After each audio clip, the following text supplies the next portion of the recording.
네, 안녕하세요. 더한공동체교회 매일 5분 묵상. 오늘 잠언 2장 20절부터 22절까지 제가 읽도록 하겠습니다. 지혜가 너를 선한 자의 길로 행하게 하며 또 의의 길로 지키게 하리니 대저 정직한 자는 땅에 거하며 완전한 자는 땅에 남아 있으리라. 그러나 악인은 땅에서 끊어지겠고 간사한 자는 땅에서 뽑히리라. 아멘. 오늘은 그 앞에 첫 절은 지금까지 우리가 계속 살펴오던 내용의 연장선에 있습니다. 선한 길과 의의 길, 정직한 자의 길이 있는데요. 이 선한 길과 의의 길과 정직한 자의 길로 우리를 이끄는 건 지혜라고 이야기를 합니다. 성경이 말하고 있는 논조에는 지혜의 중요성을 잠언에서뿐만 아니라 다른 곳에서도 매우 많이 강조하죠. 일반적으로 종교가 강조를 할 때는 선한 마음을 강조하는 경우들이 많지만 성경은 독특하게 지혜에 대한 중요성을 강조합니다.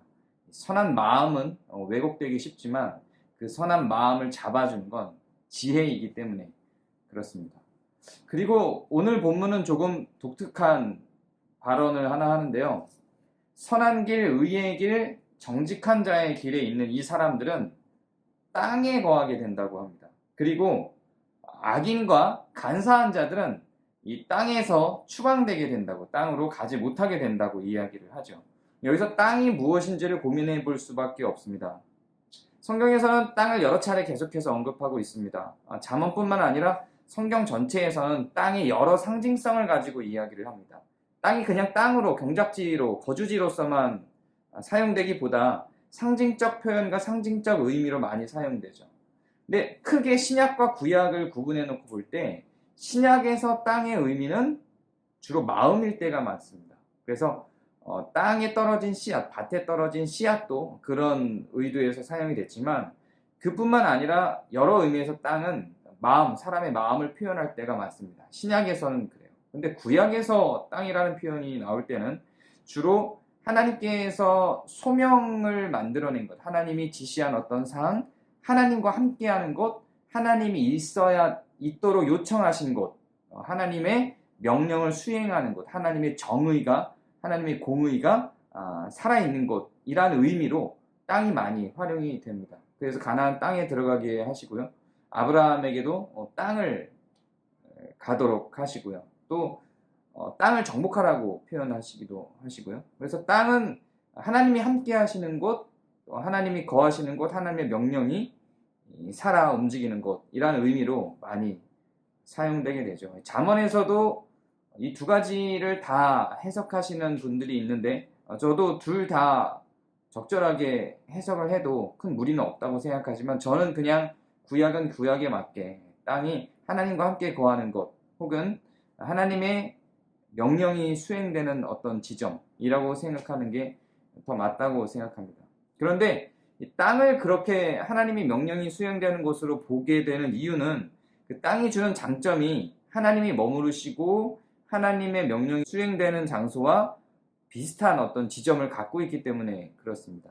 우리는 하나님의 명령이 수행되면 하나님의 율법이, 하나님의 규율이, 하나님이 지시하신 것에 대한 일들이 수행이 되면 그 결과로 어떤 것이 주어질 것 같은 생각을 자꾸 하게 되죠. 근데 땅은 그 자체로 그것이 상품, 그것이 상급이자 하나님의 명령이 내려지는 곳이라는 어떤 이중적인 의미를 다 갖고 있습니다.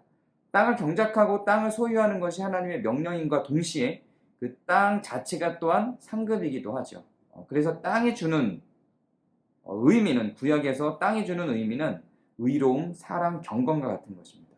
이런 앞에서 계속해서 지혜가 산출해냈던 것, 여기서는 지혜가 산출해낸 것이 결과적으로 땅인데 그 앞에서는 지혜가 산출해낸 것이 무엇이죠? 지혜가 지켜내는 것이 정의의 길, 하나님의 어떤 명령과 하나님의 의가 살아있는 곳이죠. 그래서 땅은 결국 그런 정의의 길과 하나님의 의가 살아있는 곳으로 설명을 하는 게 합리적이라고 생각을 합니다. 마찬가지로 선의 길, 정직의 길, 의의 길도 같이 땅으로 연결돼서 나타나는 걸 보면 알 수 있죠.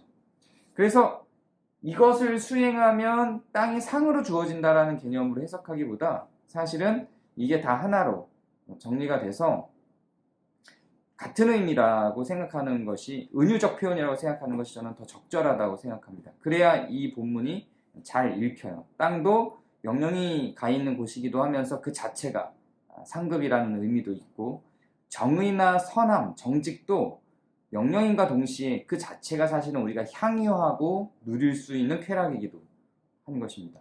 오늘 여러분들에게 주어진 땅은 무엇입니까?